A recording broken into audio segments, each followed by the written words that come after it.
Greetings and welcome to this edition of Positronic. I'm Barry P. Cook. I'm here to talk to you about the latest episode of Stargirl Season 3. It was called The Suspects. And as we begin, it's 12 hours prior to the shooting that happened at the end of last episode. And we see that Gambler is setting up his trailer, and SPORTSMASTER shows up to have a go at him, but decides against it, only for the Shade to show up. WILDKAT and Hourman, meanwhile, explain to Stargirl that they think Cindy did it. But Cindy had said she didn't, and that she was only even at the trailer to see if the Gambler knew anything about the crazy robbery attempt perpetrated by his former gang. And she also says that the gun went off accidentally when she picked it up. And one fact that backs up her story is that there is actually no bullet wound on the Gambler, and that he died from blunt force trauma.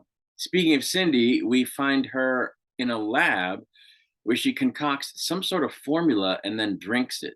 We see Hourman visit the grave of Grundy at the site where he last buried him to find him still there and not risen from the dead. Stargirl reads the Gambler's letter that he wrote to his daughter, and then even more strongly believes that he really was trying to go legit and is determined to get the letter to the daughter. We join Barbara at work, and it seems that the people there are happy that the Gambler's been killed. Artemis's mom shows up again and tells Barbara that she and SPORTSMASTER didn't do it, saying that they really have gone legit and that she's even trying to get in with the mom crowd at school, and that she's been asked to bring a cake, which she says she's just going to buy, but Barbara explains to her that it makes it more special if you make the cake yourself, which she doesn't seem to understand. The JSA meets at school, and the gang continue to theorize about how the Gambler died, at which point Cindy shows up and realizes that this is the second meeting they've had without her, about which she's clearly annoyed, and I don't blame her, actually.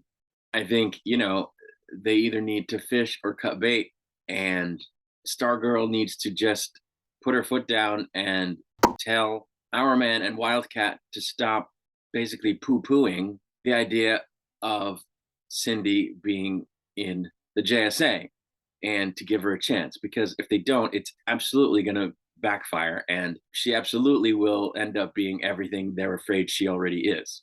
We see that the Shade is back at the diner, and he's visited by Pat and Sylvester.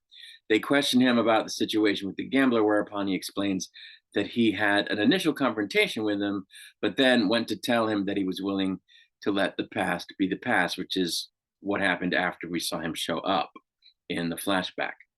Sylvester, of course, doesn't believe him and kind of roughs him up there in the diner. Afterwards, he and Pat have a conversation about it, in which he kind of gets upset at Pat for trying to hold him back during their conversation with Shade, saying that, Pat is just the sidekick and he's the lead, at which point Pat tells him, no, that's not how it's going to work anymore.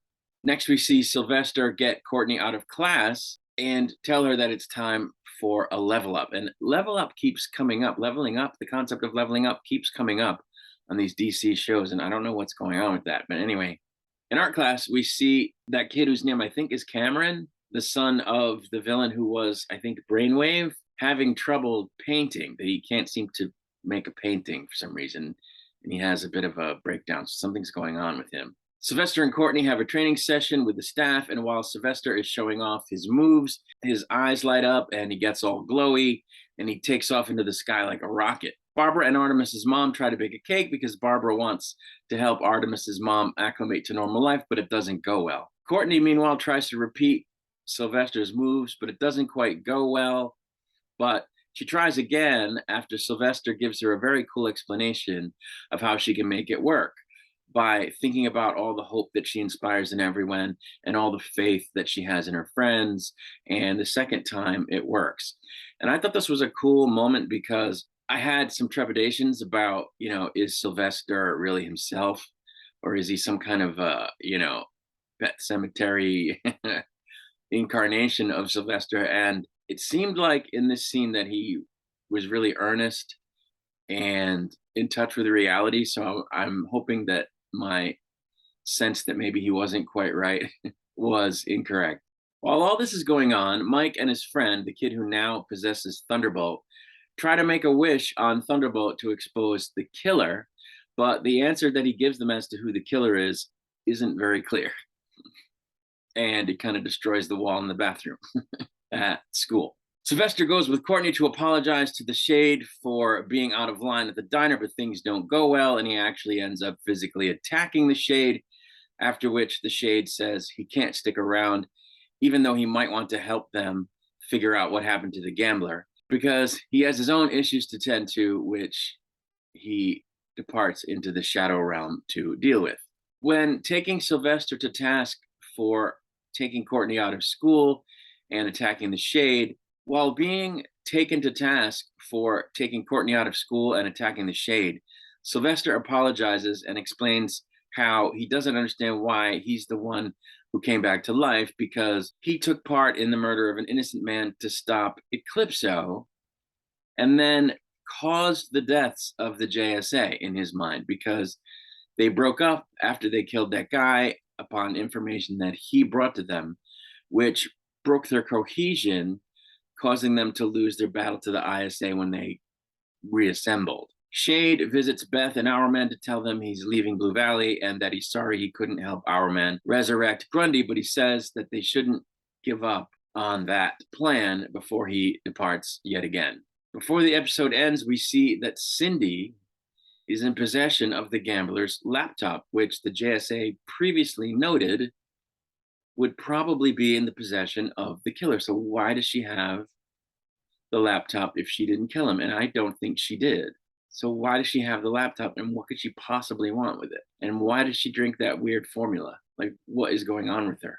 I'd hate to think that Hourman and WILDKAT are correct and that she's no good, because as we all know, I love her redemption story. And I think it would be great if she did in fact turn good. I like the character, and I like, the bad guys turning good, redemption story stuff. So I'm really hoping that what she's up to is something that she's putting into motion in order to help rather than harm, but that remains to be seen. This show continues to be good.